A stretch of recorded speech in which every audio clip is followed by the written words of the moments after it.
If you know, you know.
What's up, my tokers, jokers, and smokers? Welcome back to another episode of the Deliciously Dope's Daily Chronicles. I'm your host, your boy, your favorite, your ugly. I'm just kidding. It doesn't matter. But Chef Rodney 117. Today, y'all, oh man, where to even start? You know, I try to introduce my guests the best way that I possibly can, but I watched my next guest's documentary last night on Amazon, and I was taken aback. I really looked at the emotion behind everything that had happened, and I really can't positively, attempt to write an intro that's worthy of anything that this person has gone through or is done. It's astronomical to even try to appropriate. Honestly, that was a tongue twister, but my next guest has, I can honestly tell you, seen, the bottom of the barrel. He's definitely crawled up from rock bottom's basement. He knows what it's like, struggle. This is a very subpar word to this individual and the people he's got surrounding him. It's amazing to know that these people are in the world. They're like-minded. They're definitely helping us. We're moving forward towards something that we can all, reciprocate from and heal from. So without any other further ado, y'all, I'm going to give you Mr. Chris Martin. Chris, how you doing today, baby? Good, brother. How's it going, Chef? Good to see you. It's going good. It's going good, man. It's Thursday. It's Thursday. One more fucking day, right? One more fucking day. Funny you mentioned Chef and you mentioned Rock Bottom. That's how I moved on. Or after I got here, that's kind of my big play here. Is I was a big chef for the Rock Bottom Brewery out here. So I hit Hell yeah. There you go. There you go. It's a double entendre. I fucking love it when that shit works out, man. I love it. So, Haters Make Me Famous. That, bro. Oh. It's pretty heavy. I don't know if heavy is the appropriate word to use, but we're going to use it, okay? Yes, heavy was definitely what I felt, man.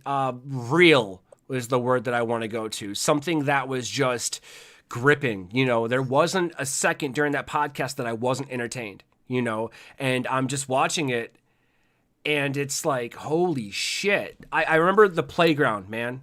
The playground. When I saw that scene, and I know it's early on, it really hit me, man, because we all have those safe places in our minds as kids where we can go to and we're like, I'm supposed to be safe here. And in reality, when you look back at it, it really wasn't a safe place, Where I grew up was a pretty rough neighborhood.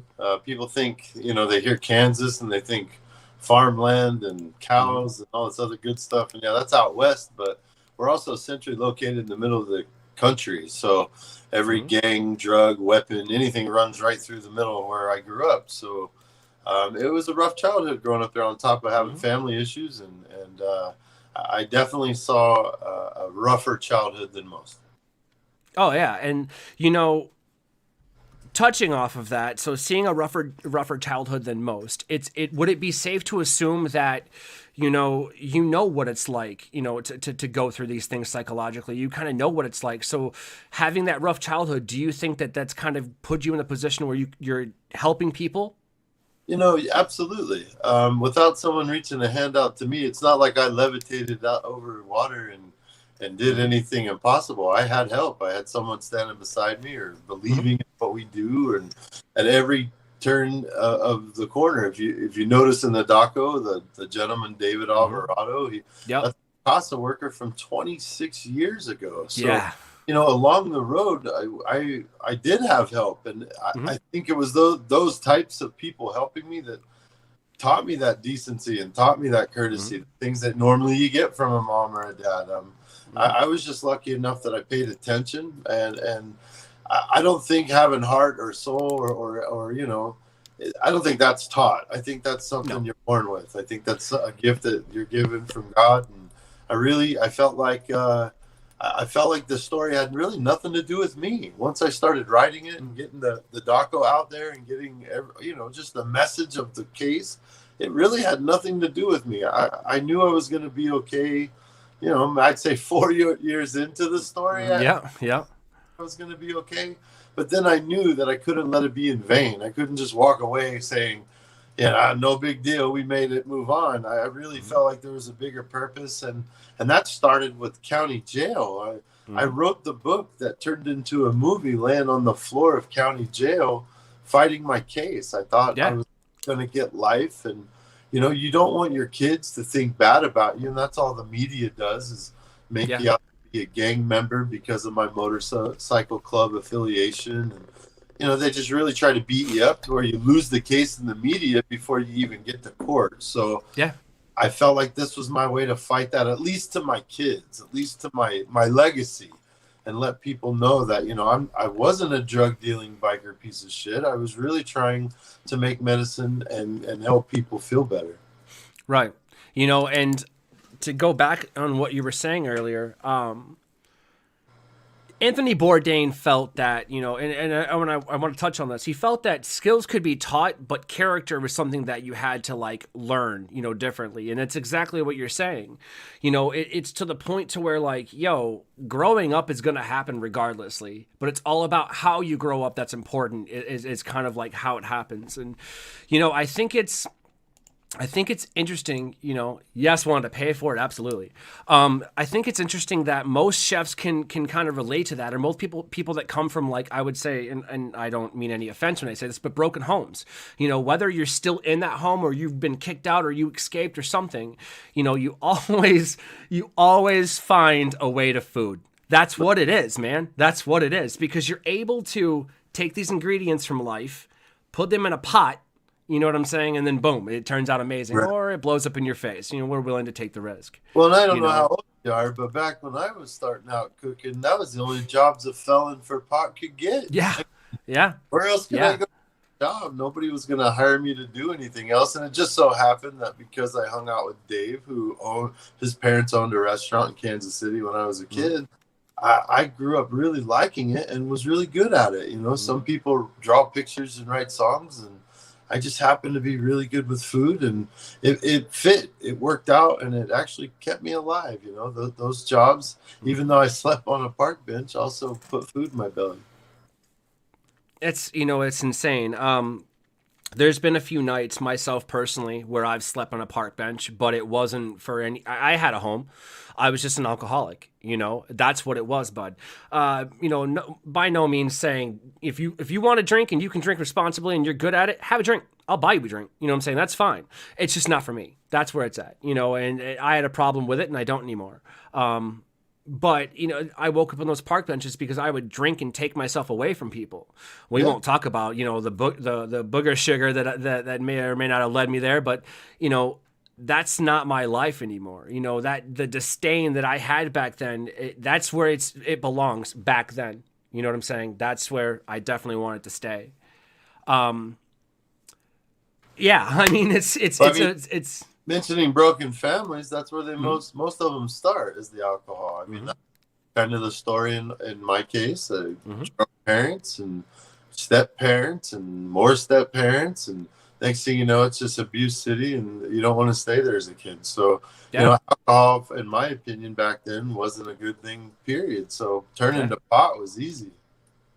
Yeah, and it's really interesting because growing up, my mom, my mom was a drinker. She was a cook. She was a chef. She owned a restaurant. Like, of course, the two back then, drinking and smoking cigarettes and smoking weed, all of those kind of like, it was the lifestyle, and I remember being a little kid finding what I now know to be a metal pipe, a pocket pipe, you know what I'm saying? And my mom's room going, that smells really funny. And so I literally took it to my mom and I was like, Mom, why does this smell funny? And I won't tell you the beating that ensued, but the point is like, we were raised in this culture that, there's this war on drugs. And unfortunately, as it should have handled, alcohol should have been mentioned more, but it was like, just straight up like just weed was the garbage gateway drug. And that's not the case at all. It's the exact opposite, actually. But long story short, I remember a few times where my mom would be doing paperwork in her office and talking. This is just after dial-up, okay? We had this thing called DSL,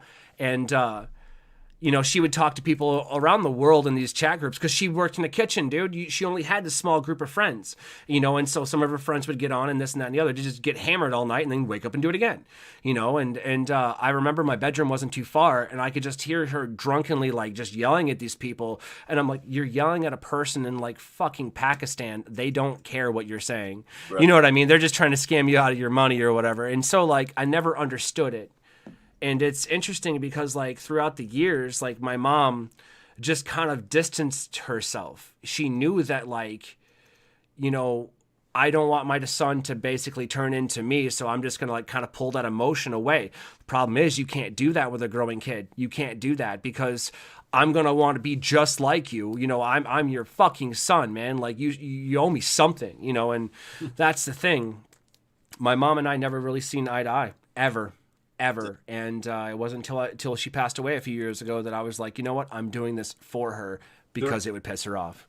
Sounds like fun. Exactly. And that's why, I'm glad that we've made it, man. We've made it past where we thought our, finite spot in life was. There's many times where I thought about taking my life. There's many times where I thought about, let me just go ahead and take a permanent solution and solve this temporary problem. Ain't nobody gonna miss me. Well, on the contrary, that's just it. They would. Right. They would. And in realizing that, like, it all comes back to, well, good old weed, man. That's where it's at. It comes back to good old weed. So speaking of good old weed, huh? Breathe the weed. Oh, exactly. Exhale the bullshit, inhale the good shit, right? Whoever came up with that, fucking love it. So I got some questions for you, if you don't mind. Cool, let's roll. So we do this thing now on the Daily CHRONIClez called the W's, because everybody talks about W's. You want to win, man. It's all about winning, right? Fine. First time. These next questions are your first time. So we do who, what, when, where, and why. So who was the first person you smoked with? First person I ever smoked weed with, that would have been my little sister. I snatched some weed out of my mom's little trinket case in her room and didn't want to enjoy the experience by myself, so I was a bad influence and smoked it with my sister. Right. And okay. Well, yeah. And she got in trouble untold on this. So. Well, damn. You know what I mean? Damn. Yeah. I mean, I the first time I smoked with my younger brother it was like a decade after I started smoking, because I always was feared that like, yo, this little motherfucker's gonna squeal, Yep. And it's interesting because like he knew I smoked weed because I sold weed back when you couldn't, you know what I mean? I did that, in high school, man. I was giving weed to his friends and they're like, yo, your brother's got some great weed. And they're like, yo, my brother don't smoke. The hell he don't. You know what I mean? And then like he knew it, but like, it all worked out. Real quick, Wanda said the war on drugs is stupid and attacks poor communities and communities of peoples of color. This is true. Prisons are for profit, and here we are now. Also true. People in jail for a bag of weed. Also true. By the way, we didn't and don't get drugs in this country. That's a whole different convo. Again, true. That's Mama Unity right there. That is the voice of Unity Radio right there. I say that with all of my, straight up entertainment people, Wu-Tang people over there, everybody at Worcester, everybody, with Unity Radio. Love you guys. Manny, you're doing a hell of a fucking job. You got Mama Unity behind you. I mean, you're good. You're good. That's all you need to know, man. It's all you need to know about Unity Radio. Just Mama Unity. It's all you need to know. So what was the first thing you smoked? Was it a bong, a joint, a dab, spliff? You get the idea? It was a beer can. Yeah. Pipes. Yep. Nope. Stole the weed, so I jacked a can and I took a safety pin and poked holes in that bad boy, and we smoked away.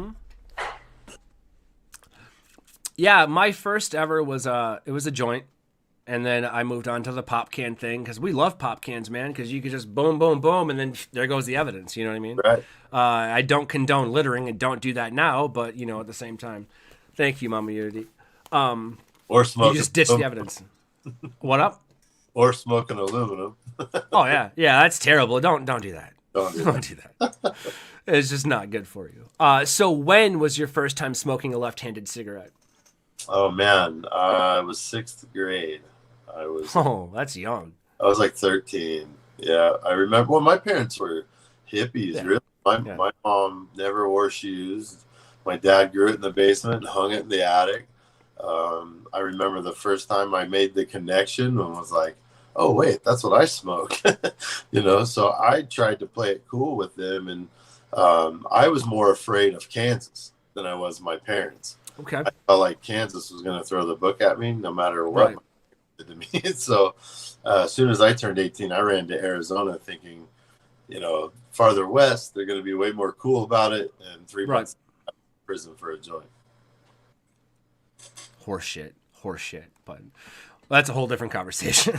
That's a whole different conversation. Yes, so sir. where were you when you first smoked the electric lettuce? I was actually in the garage at my parents' house.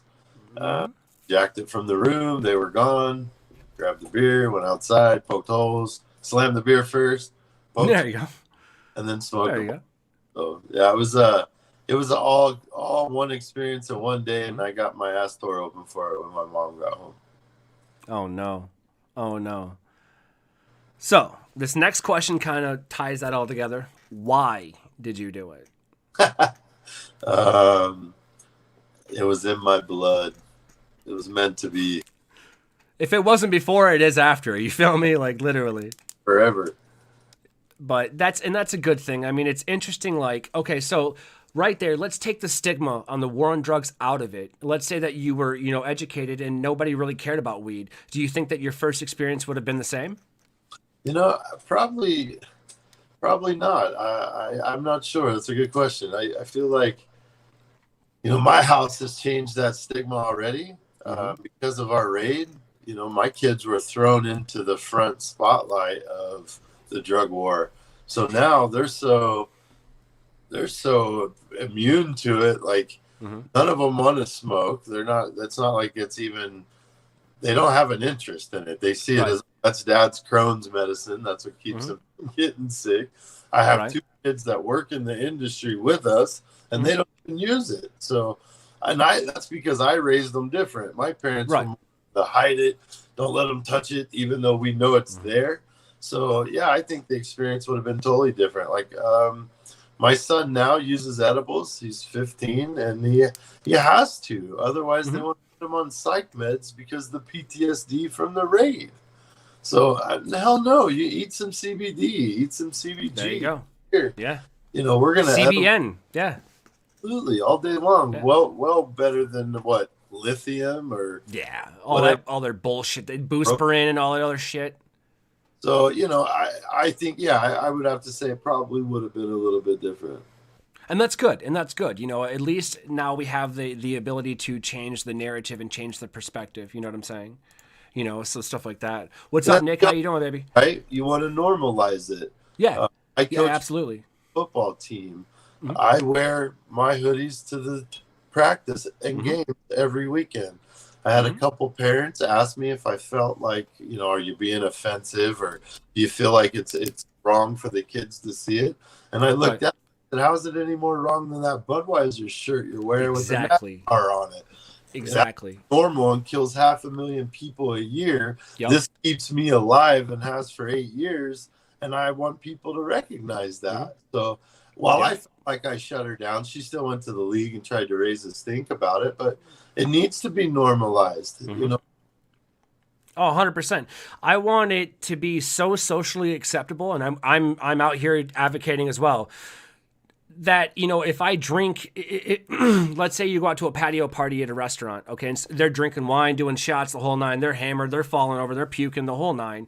You know, if I spark up a joint or I hit my vape pen, I don't want no one freaking out as long as it's outside. That's a different story. If it's outside, you know, but that's my point. Like, if I spark up a joint, I don't want everybody, you know, to turn, you know, like that. Just let's normalize this. You know, it's healing people. Absolutely, I agree with you.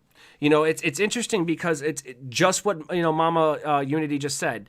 We need to remember prohibition. When alcohol became legal, weed became an issue. Let me just point something out, okay?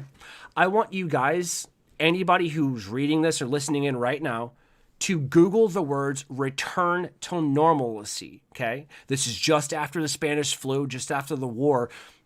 Weirdly enough, it's a pandemic. And back then, about the same time that marijuana was you know, criminalized, notice that alcohol went one way and weed went the other. You feel me? That's not okay. Why did that happen? We're never going to get a straight answer. We're not, because it was, you know, oh, now it's that reason we're mad. Oh, now it's that reason mad. Oh, we're that reason we're mad. You have no ground to fucking stand on, y'all. It shouldn't have been illegal to begin with. I'm glad you brought that up, though, because I've got an experience that I could kind of shed some light. Absolutely. I did 2 prison stints, 20 years apart, for pot. When you go into prison the first time, it was really about reform and rehabilitating, going home and, you know, being a better person and not coming back. Right. 20 years later, flash forward, it's recidivism, man. It's all about coming back. Well, now they've realized, at least in my state, out here in Arizona, now that wreck happened a month ago and you know, pot medically went legal in 2010, they were slowly having a hard time filling the prison bed spaces with the cannabis offenders. You know, and that was a big part of filling bed spaces out here. When 2013, prisons restructured as real estate investment trusts, which means they're publicly traded. So now you see minimum mandatory sentences on the books because they have to fill those bed spaces. When they can't do it with the pot offenders in Arizona, now they're doing it with the illegals. When I got to prison 20 years later, 60% of the prisons were full of illegal immigrants, which is complete. And I'm neither here nor there. I just don't think they should be taking up resources in the prisons as well. I mean, if you commit a crime, you commit a crime. But why is it now that there's a law on the books in Arizona that states the prisons have to be 95% full or they sue the state of Arizona, which means the taxpayer. So instead of the taxpayer footing that bill, they just fill the bed spaces with a whole nother demographic. You want to see the answer? Look at what she just said. Follow the money. You know, I'm going to do something right now that some people are going to hate. You know what I'm saying? But at the same time, I'm going to do it. And if you know, you know. That's all I got to do. That's all I got to do. Because here's the thing. You're absolutely fucking right. Follow the motherfucking money. Now, here's where it doesn't make sense based off of what you just said. And all of it's true, but it doesn't really make sense in how we know they're manipulating the system, okay? These illegal immigrants, they could just be extradited. It would cost us less to take them back to their country of origin. I'm not saying we should. I'm neither here nor there. Okay, they're here for a reason. Let them try that prosperous life. Get them legal, okay? If you're holding them illegally and they're illegal immigrants, why aren't you giving them citizenship? Because honestly, we should just extradite them and stop continuing to paying for them. Or at least give them citizenship and give them a chance to get the fuck out. Well, the prison makes so much money using them as cheap labor, and then if they make over $600 as an inmate, they 1099 them on top of it as if they were a taxpayer. Like an independent contractor. That's shady as fuck. It's the craziest bureaucracy I've ever seen and was a part of. It's embarrassing in one aspect because we've allowed it to get here. When your country houses the 25% of the world's population in prison, that's crazy to me. We can't wait for change. It has to happen. You have to be the change. Absolutely. That's it. That's it. Well, You know, you're doing good work when abolishprivateprison.org filed a lawsuit in July against the prison system, the private sector. 6 major banks backed out and pulled all their money out of it. They hear it. That's. Oh yeah, I'm gonna take a dab real quick if you don't mind. Oh, no.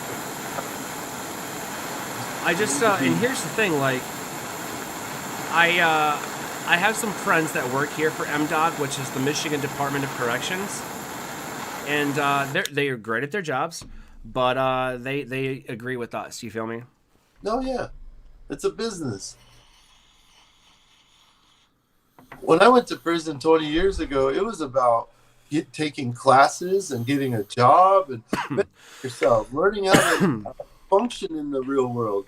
And you had your, everything from a 2-man cell down to a 1-man room on the lower yard. So flash forward 20 years later, it's a fucking Walmart without shelves in it with 600 dudes fighting over 3 toilets.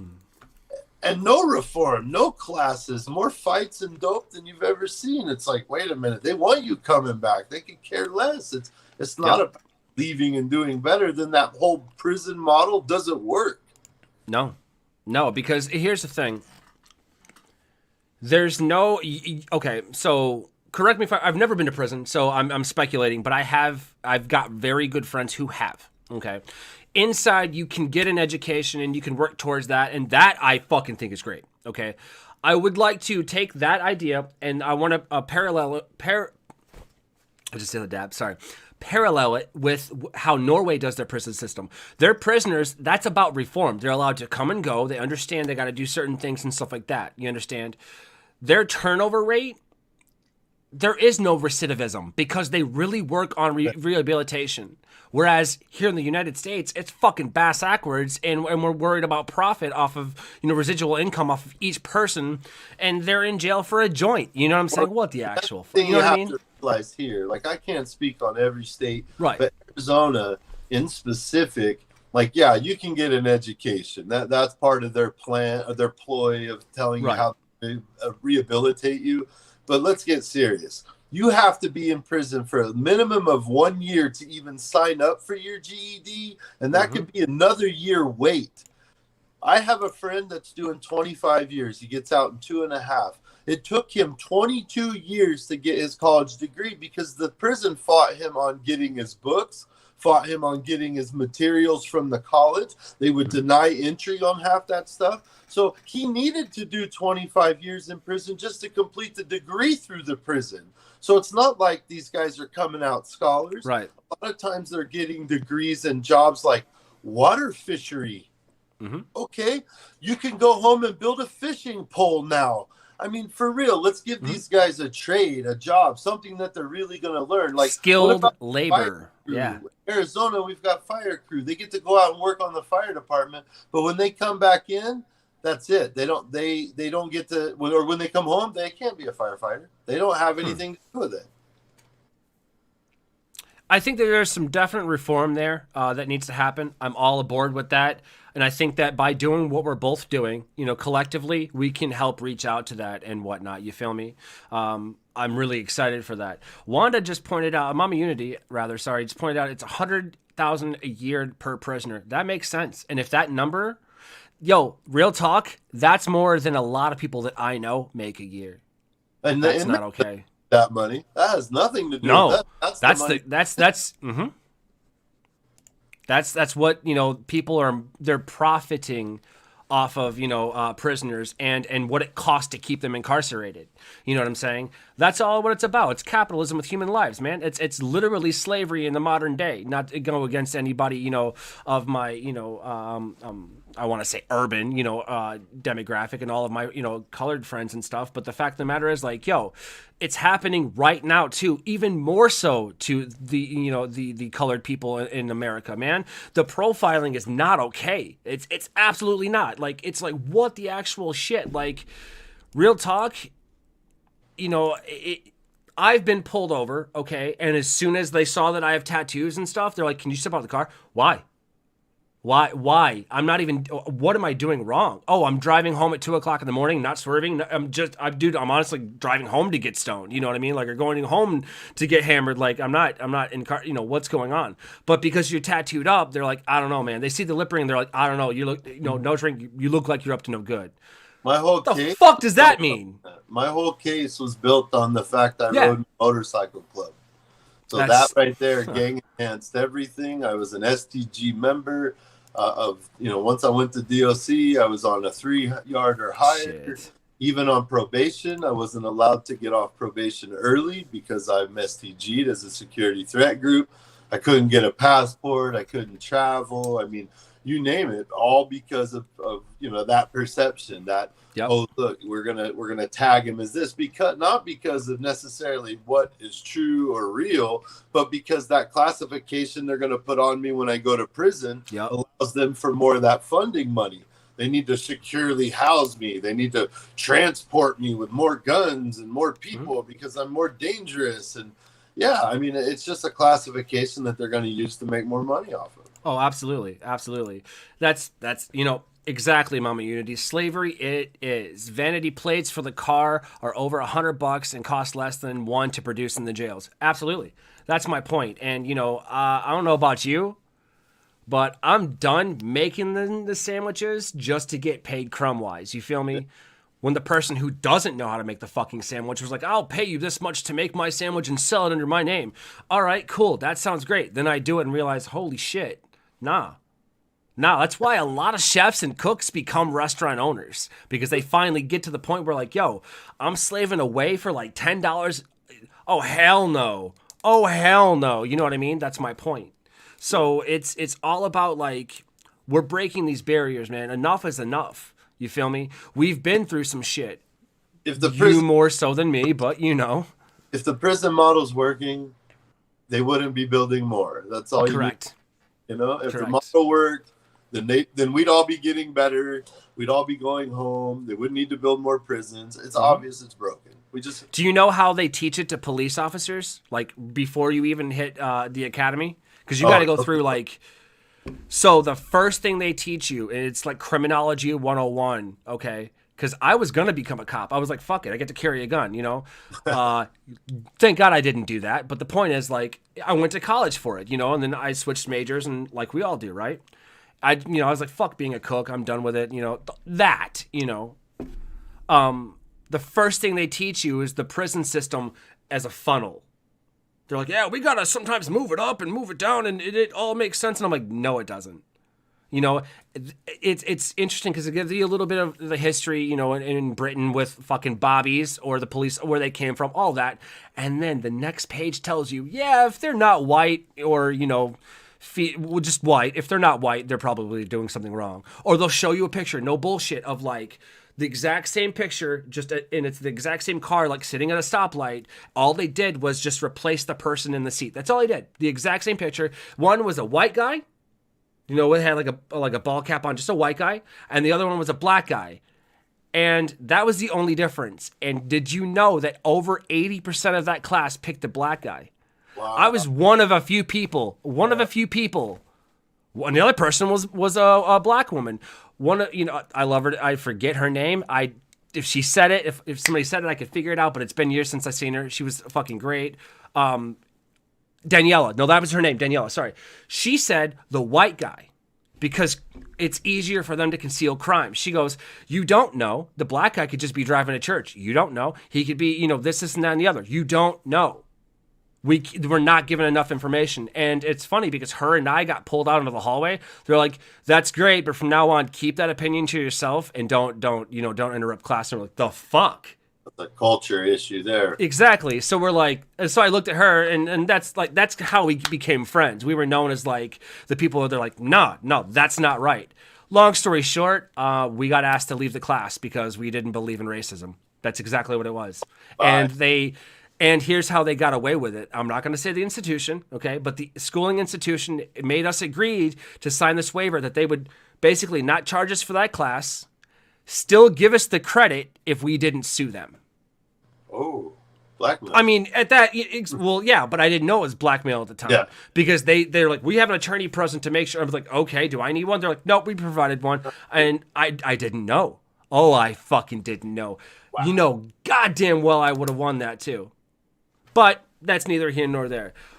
Let's change the fucking, we could talk about that negative shit all day long. Let's change the fucking, wheel a little bit. Let's get into like some favorite W's. You know what I'm saying? Like who, what, when, where, and why. Who is your favorite person to smoke weed with? Oh, damn. Good question. My favorite person, it's got to be my wife right now. I mean, 20 years we've been smoking. There you go. Been growing. I was just about to say, if you don't say the wife, you might have some explaining to do. Just say it. Well, the thing is we've been smoking all this time together and doing lots, and she still doesn't know how to dab. Oh, shit. See, it depends. I'm low temp? She loves hot temp. She loves them she'll gag and choke. And I'm laughing. I try to explain it to her, what's happening to the, and she doesn't care. She just wants to cough. She wants I don't know. It's that old school mentality of. Yeah, it's the, what was it? You got to cough to get off? That's her thought process. So, we dab differently, but we always do it together. I'm good with that, and I that's still a thing, man. It's I know some couples that they play video games. They're different video games, but they're sitting their desks. Fuck it. If it works for you, keep doing it. Yeah.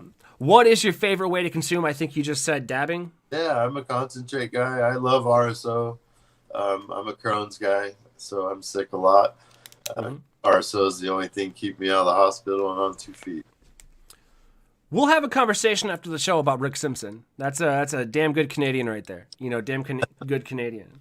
But okay, yeah, RSO. I got a lot of friends that do it. I'm not at that level wise that I need it to function. Like this dab that I just took, that was a pretty big dab for me. That's gonna last me most of the day because I'm new to this still. Like I've used my mouthpiece here, which you can't see because it's fucking green. But I used my nectar collector. Aptly named the unicorn dick, but it's cool. And so I was just doing that in my torch, and I was a flower child person in edibles, obviously being a chef. About it, the pop can, bowls, safety, so I don't have to explain it, but it was just grab and go at that point. And for a number of years we didn't give a shit what it was. If it smelled like weed, smoke it. You know what I'm saying? Right. Now we're getting into all the terpenes and the medicinal effects. We're like, fuck yeah, I kind of knew this all along, sort of. You know what I mean?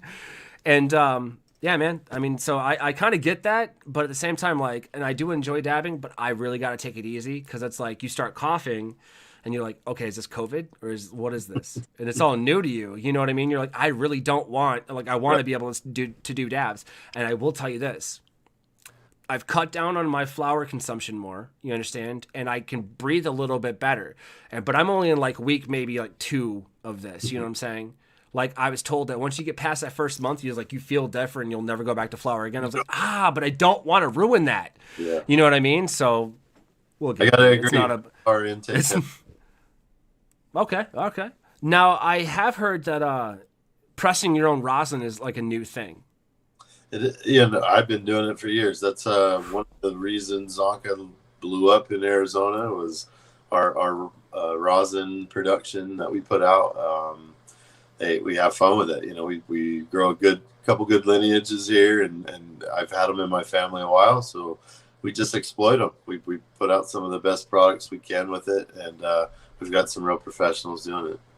Hell yeah. That's, I'm glad you actually pointed that out. So for anybody who wants to check out more about Zonka, where can they find you at? Yeah, go to ogzonka.com. That's our website. It's really just a landing page of information, lab results, product menu list, stuff like that. And then HatersMakeMeFamous.com is another site that has lots of just information, merch pages, events, all kinds of stuff that we've got going on. I've got your nonprofit actually scrolling at the bottom there, so that'll most likely lead you to wherever you need to go for sure. Yeah, they're all connected in one way or another. Hell yeah. Hell yeah. Started in prison. It was one of those, I saw all the issues from the inside out and felt like if I didn't use this experience to help others, then why in the hell am I here and why am I going home? So I started it in there. We sell artwork and hobby craft from Hell the yeah.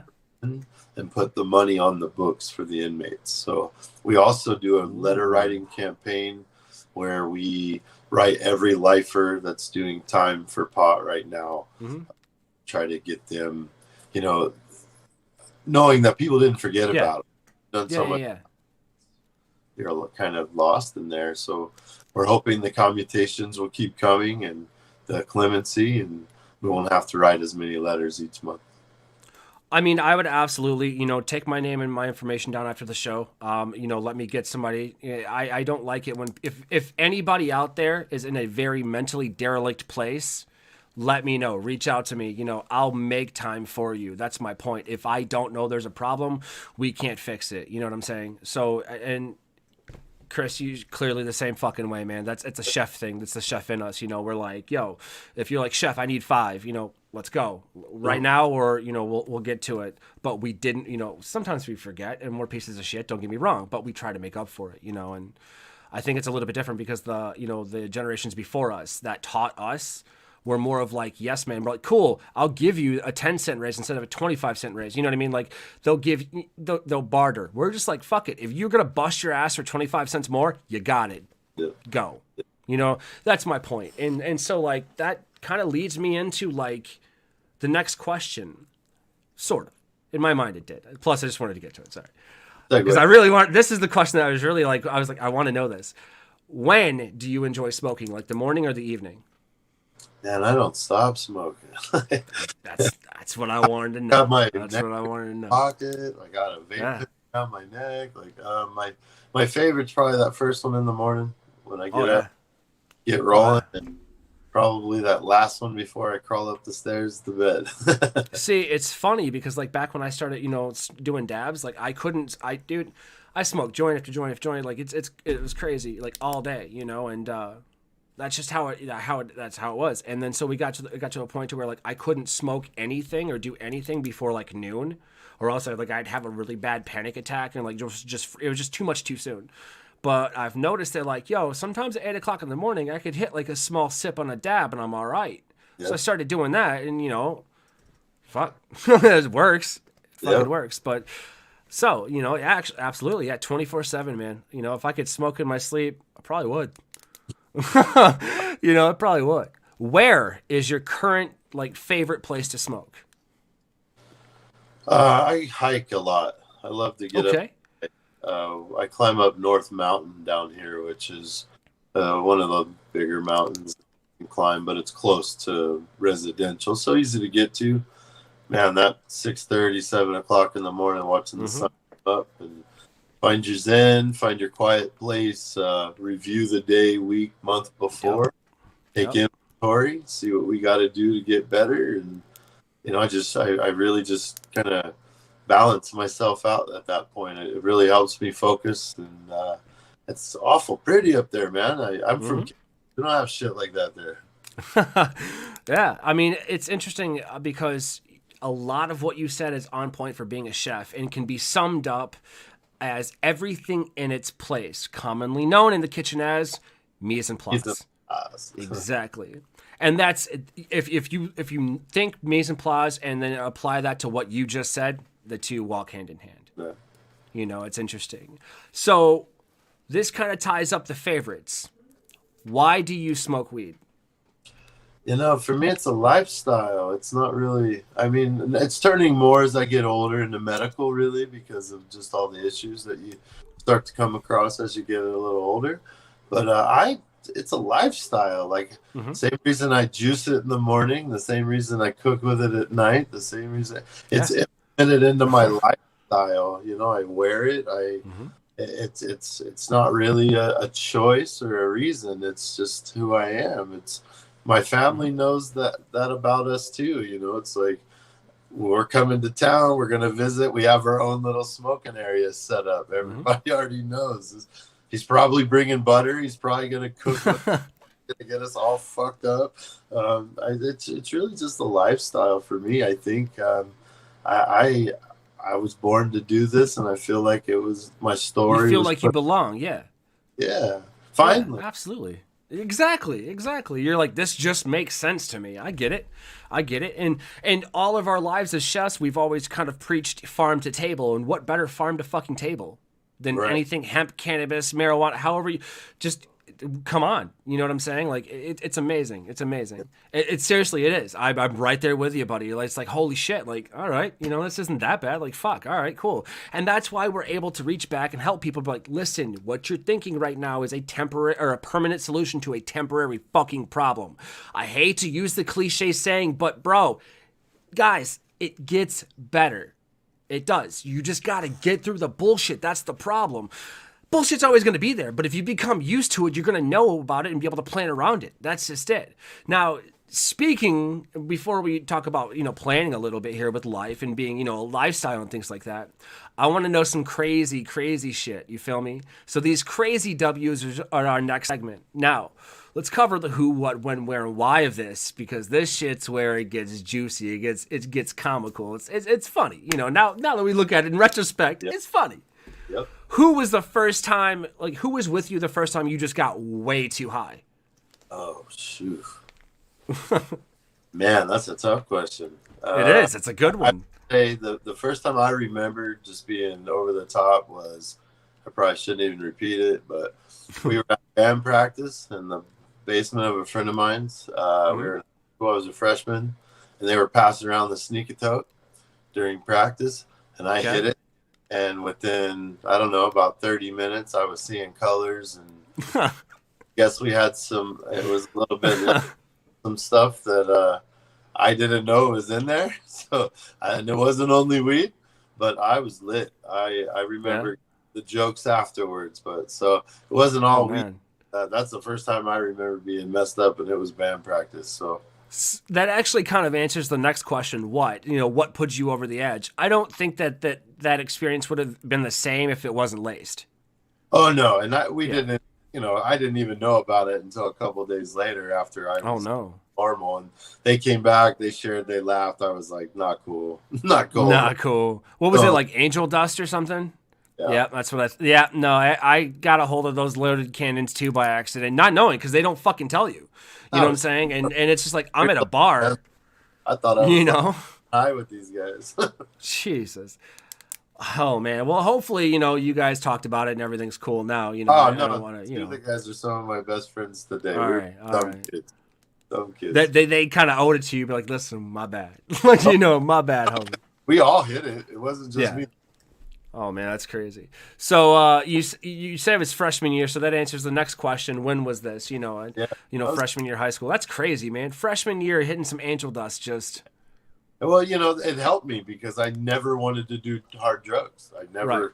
Right away, I was like, that sucked. I should like not having control. Right. You should make a shirt that says algebra, not angel dust. There you go. Good one. What I mean? That would actually sell really good. People would be like, he's not wrong. You know what I mean? I've never done angel dust, and I don't really think that I want to anymore. I'm past that age in my life where I could probably survive if I, but I don't want to even risk it now, especially with shit going on, Later, that's about it. It's well, I mean, so when I say I've done it, like, I got slipped it, but getting slipped something is you don't freebase. It's not the same. So you can't count that as doing because you're not experiencing it for what its intended purpose is. You're getting dosed is what happens. So I'm pedantic that way, but it's the truth, and it's a very thin line, but you need to know which side, it's important for your sobriety down the road. Yes, sir. And you said, where did this take place? It was in the basement. Well, it was funny. It was Halloween, and it was in a basement, and we had planned to go to a haunted house out on Croco Road, out on where I come from. Cemeteries are the favorite place for everyone to go smoke. Yep. And Halloween, we all get trashed. We go out there, and that's just, we're bored Midwestern kids, this is what we do. So we were driving out there after smoking, and I was the driver because supposedly I was the most sober one. All I remember is the odometer spin around and the locks flip up and down, and the you'd watch the scenery freeze frame and then switch to another scene, but the car's still moving. Yeah, I was scared to death. Funny, we laugh now every time we get together. We joke and laugh about it. Like, yeah, oh, we thought it was weed. Yeah, it wasn't weed. So, guess what happened? At the end of the day, it was the drummer's sneak a toke, which has always got weed in it, and that's what we smoked. His older sister was partying with it the night before and had put stuff in it, but they never smoked the bowl that they loaded. So Jason saw it, grabbed it, thought it was his. We all smoked it, went out to this haunted house high on dope, and had a crazy time getting there and back with hours of stories. And then we found out his sister was like, "Where's my thing at?" And, oh, sorry, all the little brothers smoked it. And yeah, so it turned out to be a kind of funny story. That is a goddamn hilarious story. We dosed each other, didn't we? Yeah. I mean, and see, here's the thing. That I consider that to be an accident because ain't really nobody know. But at the same time, his sister shouldn't have, that's back then, and it was looked at different. Right. It's hilarious. No one died. It is. No, it's not fentanyl craze or all this, no one got hurt. And honestly, nobody wanted to do it again. We all looked at each other like, oh, yeah. So I think that actually answers the next question. Why did it happen? Complete mishap. We all wanted to get stoned. That's it. We wanted to get stoned. But you didn't want to do it again. That's my point. So the universe had to be like, I'm going to teach you a lesson now. Yeah, Dare Program 101 right there. Nope, we're good. I mean, I look at it this way, like, things that have happened and couldn't have happened any other way. It doesn't matter how, how much in despair you are. You understand? Like, it doesn't matter, like, how good you've got it. Those things happen in your life, and they happen, and they can't happen any other way. People need to understand that. You can't stop the aging process. You understand? So it doesn't matter really what you try to do to stop the flow of the river. It's still going to flow. You know what I'm saying? I'm not saying go with the flow. I'm just saying go at your own pace. Move forward in life. Progress is progress no matter the speed, which leads me to our next set of questions. The planned W's, y'all. Planning wins in your life are definitely setting some goals. There's no difference from small to large. It's all about, what's meant to happen in your life, and what you do past when they tell you that, hey, you can't have this. It doesn't really matter where you can't come from. And we're two spitting images of that, Mr. Martin more so than myself. But at the same time, we were told that we wouldn't succeed. What's up, bitches? You know what I'm saying? That's my point. It all matters on how far you've gone after they told you fucking couldn't. Because guess what?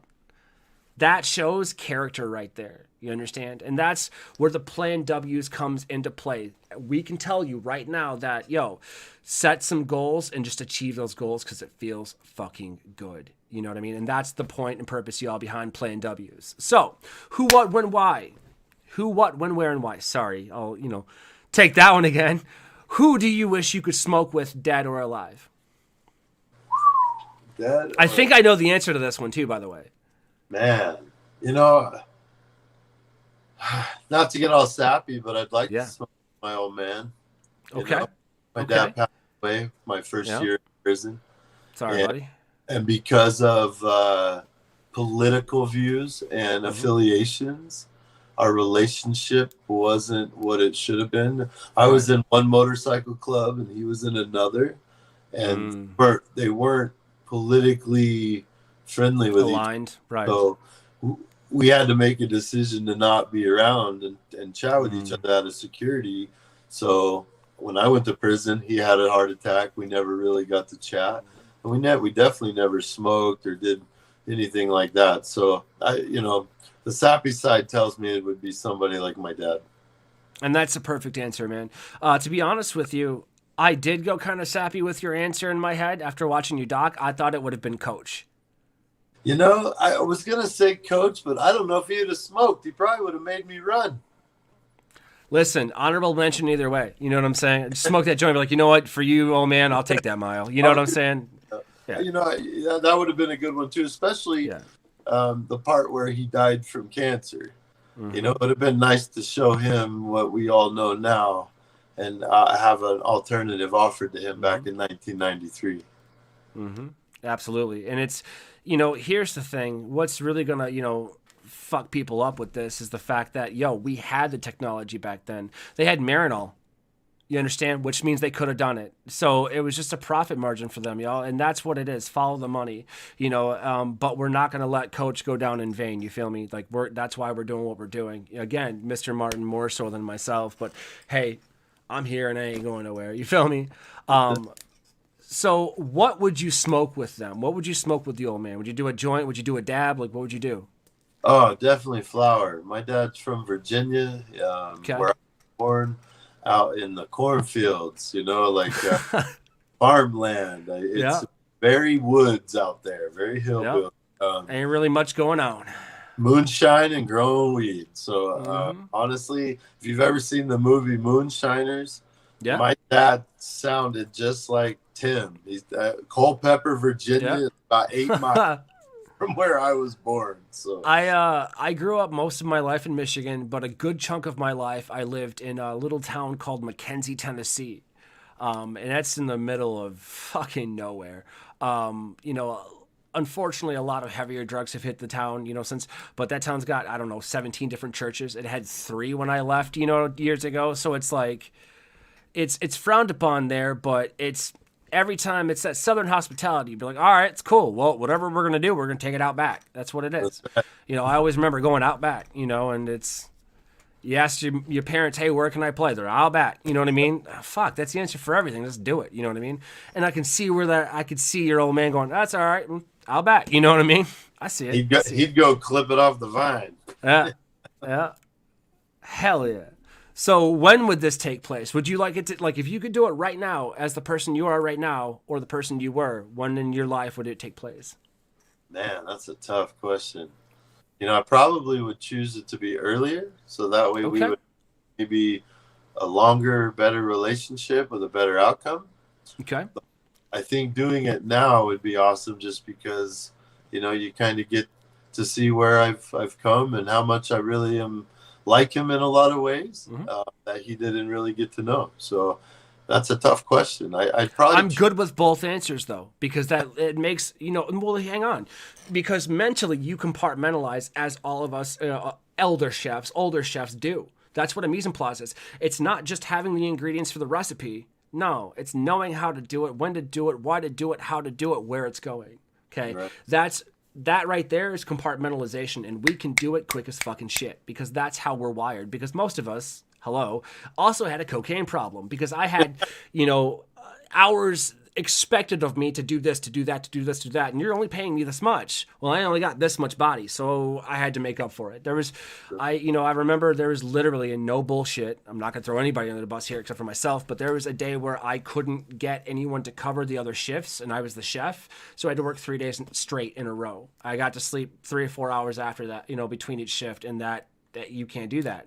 Well, get a little bit of that work in you. You feel me? Like fucking, you'll get her done. And at the end of that 3 days, you pass out for a couple of them when you could get people. It's we get it. You know what I mean? It's that compartmentalization that I really appreciate. You knew back then this is what would have happened. That's what I wanted. You knew now the same thing. I fucking love it, man. Now, everybody knows a place to smoke. So where would you say this would take place? Would it be in Virginia? My dad didn't leave Virginia very much. Okay. In the military. He was stationed in a couple different places, but he was very much a family homebody and club family. They were all the same, and that's where they were from. So I'd like to bring him out west. I'd like to show him kind of what we do out here, and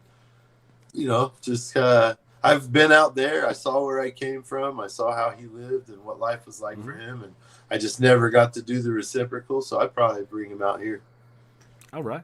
I get like a real easy rider vibe from your old man. My dad was a Southern gentleman. He was the guy that would shake your hand and say, yes, sir, and look you in the eyes. But he'd also, if you crossed him, he'd make sure you understood it wouldn't happen again. He's half my size, but twice my temperament.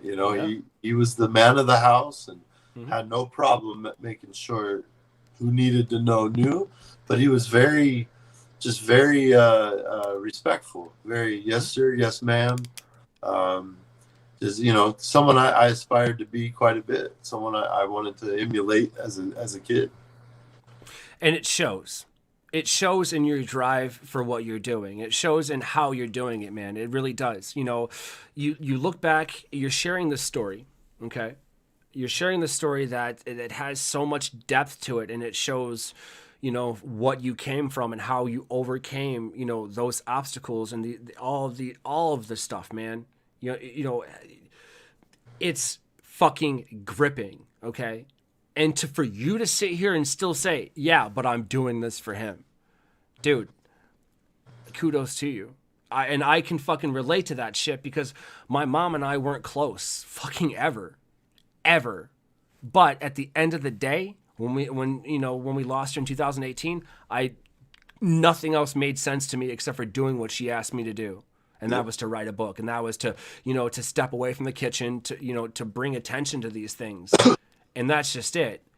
That's why we do this, man. And that's why I can relate with it, and it's good to see somebody else in the world doing that because finally somebody else fucking gets it. You feel me? I tried to patch things up with my mom, and that was kind of the purpose of the documentary in the book. Mm-hmm. Was to give her an out, So mm-hmm. when the production company, when we went to Kansas to do the filming, they wanted to film me approaching to see my mom, and I told them no because it's way too personal. It's something that I don't get on camera. Well, I didn't know how it was going to go. Right. And I was really glad I made that decision because when I got there and I tried to explain to her everything that was going on and how I wanted her to be a part of it, and I wanted her to be able to take this weight off her back and realize that closure. We both survived something that was just crappy. No one's pointing fingers. We can walk away holding hands. Mm-hmm. And she's just not at that mental place. She was too wrapped up in the fact she thought that I was trying to get rich off of making her look bad. And she's never even seen the doco, so it didn't mention her. It didn't talk about her. It didn't even say her name. So it didn't have anything to do with my mother. I just wanted her to understand that, we sometimes you gotta own shit. You gotta look at shit in the mirror and go, you know what, I did this and I gotta walk it out now. And she chose not to. So right there, it let me know that there was even more reason for this story to be out there, that I wasn't full of shit all those times as a kid growing up trying to cover for her and everyone else that was involved in the abuse. And, I've had more emails and phone calls from people going, thank you. Mm-hmm. Thank you for making me feel like I'm normal and that I can do this too. And that's why I did it. It didn't matter to me about the money. I will never make my money off this. That's not what this is about. I put money out there to do this for others. Exactly. And dude, real talk, your mom may never be ready, and that's something that you have to accept as well. And I know you do. I'm reiterating. Sorry. Yes, sir. For people to kind of pick up on that as well. Like my mom, it depends on what spiritual aspect you look at, ghosts and all of that stuff. I hope she's seeing what I'm doing right now because I know she's a little proud, but a lot more pissed off. You feel me? But that's just how my mom and I really only agreed on two things. Okay. Coffee, blacker the better, you know what I'm saying? And Elvis, okay? I liked Elvis because it reminds me of my mom, okay? I don't like him because he stole culture and all of that, but the point is, I remember this point in my life where I was learning how to cook in the prep room of my mom's restaurant, understand? With Elvis playing in the background, smelling cigarette smoke, and smelling all kinds of crazy fucking kitchen, dog. You hear the clink, clink, clink. Oh, dude, right? You can feel the tile under your feet, and anti-slip shoes didn't exist. Mats did. So there's mats. It was insane. Right. Well, I mean, but at the same time, like they weren't squishy like back then. They were that hard rubber shit that like you had to scrub at the end of the night. Like, I can still hear the sizzle and the clinky of my mom setting down her fucking cigarette on the fucking grill top. I'm not even joking. Glass ashtray. She would just set that bitch down on top of the grill top, cook somebody's food while smoking. I was like, that's disgusting. But at the same time, like nobody gave a shit. It was the hills of Tennessee. If anything, it added fucking flavor. Everybody out there smoked anyways. You look over the non-smoking section, you'd see a couple Amish people that were like, maybe we should just go over there because those are nice folks and we'll get bum a smoke off of them or something. I don't know. But Let's tie all this up with the one word that's going to tie up, everything as far as playing W's and wanting to smoke with the old man. And you kind of touched on it, but I think that you need to kind of enclose it a little bit. Why would you smoke with him? I just have that closure. I just have that complete full circle experience with him. I feel like the plants brought so many others together in my life, keeping me going anyway. But I just feel like it would be that full circle part of the story. You know what I mean? Absolutely. My dad grew weed in the woods as a kid in Virginia, where I was born. Once I was here, we separated because he was in the military. We just never really had a huge relationship. And then I came back around finding him, and my whole career was built around what he grew in the woods. So it just seems like a full circle thing to do, and I wish it would. One of these days when we meet up again, I guarantee it will. There you go. Now, I got a couple of personal questions for you, if you don't mind. I'm sure you won't. What do you ride? I have a 2018 Street Glide and a 1971 Shovelhead. Ooh. I don't know much about motorcycles, but I do know those two. Those are hell yeah. I'm not a Harley fan. That's just me. Yep.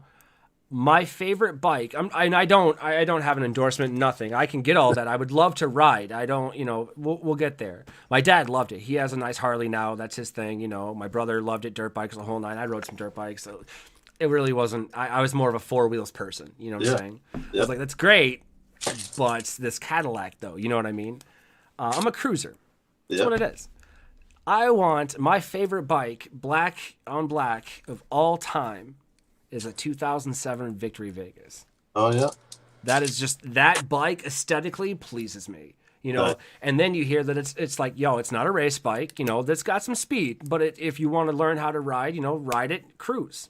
That's what it's about to me, man. You know what I'm saying? I would love to do that with my old man someday. We'll get there. If I did keep get thinking, to that before he passed. I did get to ride with my old man. Good. My one bucket list thing that I actually crossed off. So. That was supposed to happen. You feel me? That was supposed to happen. Now, you wouldn't take that away for the life of you, would you? No. No, not at all. No. Oh. But man, I appreciate it, bro. Like, seriously, like, thank you for kind of, doing the document, the doc, doing everything, the books, Zonka, you got it going on, man. And if anybody hasn't said this to you, and I really don't know you all that well, but I'm sure that's going to change very soon. I'm proud of you, man. I'm proud of you. Seriously. Like it's good to hear that from people that you don't fucking know, really. You know what I'm saying? Because they're able to be like, look at you, square it away. Because if you'll know within the first 5 minutes of talking to somebody, you're like, nah, I'm not really feeling it. and people like you and I would be like, sorry, man. You know what I mean? Like, nah. But then you kind of get that vibe. You're like, all right, my bad. And they'll say that and da-da-da-da-da. We're very, I wouldn't say quick to judge, but like human flesh is easy to see through for us. You feel me?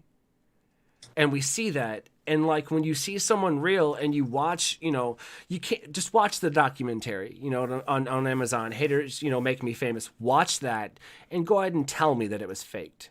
You understand? There's many conspiracy theories out there, moon landing, whatnot. That shit's real. You understand? And, what really got me the hardest was that coach scene. It really did, man. That's for you to do that, man. That was hard for you to go back through. You feel me? And you put it on tape and you put it out there for the world. And there's going to be haters. Yeah. But they'll make you famous, bro. Yeah, I had to. He was an intricate part of my childhood. He would come and pick me up from the group home and have me run the gauntlet in his backyard. He knew I had arm talent and strength. He said, look, man, you just need an opportunity. So he was that opportunity that got me on the field, and it got me off to college. I mean, it's really because of him. But when he passed away, being in a group home, you don't get to go to funerals. You can't go hang out with buddies on the weekend. So the whole team got to go see this guy get buried. And half of the team didn't even know the relationship that him and I had outside of football or school. So it was pretty hard. And then, going back, what the best part of the whole story, when we got to the funeral home where he was buried and the gravesite, the gentleman working behind the desk, and forgive me, I don't have his name in front of me, but Right. the guy, he played for the same coach 2 years after I was there. He knew my name, he knew my number, my position. I played quarterback, everything.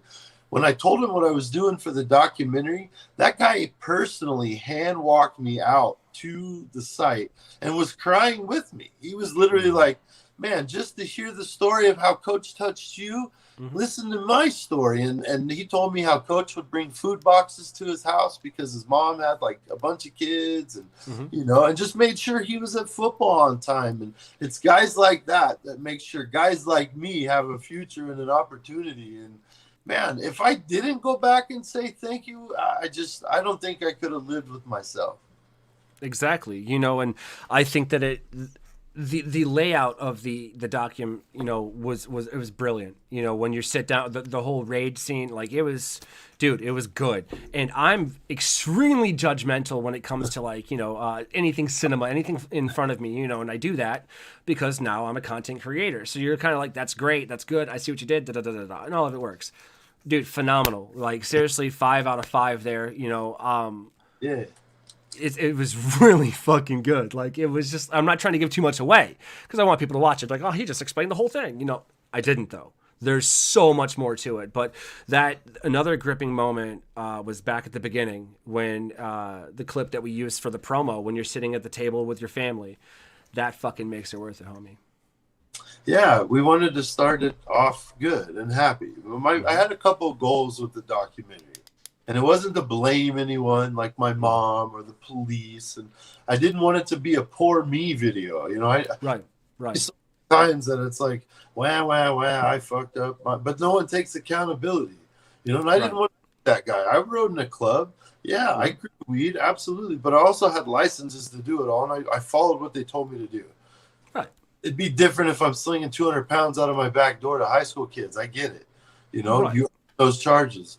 But I just, you know, it wasn't that way. And I felt like because of the political involvement, because of the crooked side of like the Brady list and all the cops that were on the Brady list, there was so much more to the story that needed to get told, or at least, you know, pique someone's interest to where they can go research it themselves, because we truly felt scared. We felt at a point where our house might burn down. Or my brakes might get cut, and no one's gonna know why, and no one's gonna care, because then we're just gone. And we just want that to happen, you know? Yeah, that's, you know, and it's interesting because it's like then when you stack that on top of being a cook and a chef, man, it's the same mentality, dude. You know, it's the whole like, yo, I can't fuck up because like I'll lose my job, or like chef will take, you know, or something like that. And it's, if you lose your job, it's all over, and it's just, dude, it's the odds stacked against us. You know, we haven't persevered yet. We're still doing it, man. You know, and that's my point. Like, if anybody wants to know where I kind of pull, you know, my drive from, it's people like Mr. Chris Martin here, you know, and the people involved with him, man. Seriously, Chris, thank you for taking the fucking time today, bro.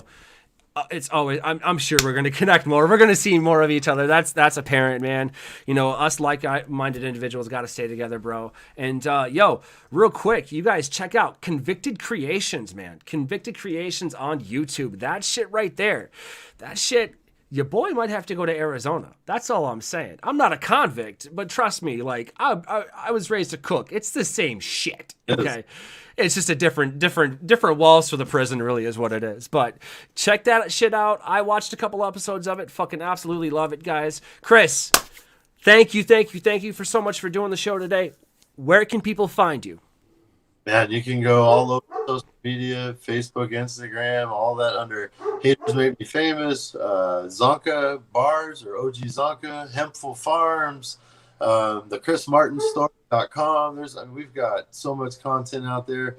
Convicted Creations, the cooking show, it's prison food. We've got a book on Amazon, and allauthor.com. So I mean, we're all over the place. And if you do go out and watch our movie, all we ask is leave us a review, man. Those reviews generate traffic. They also get us ready for new platforms.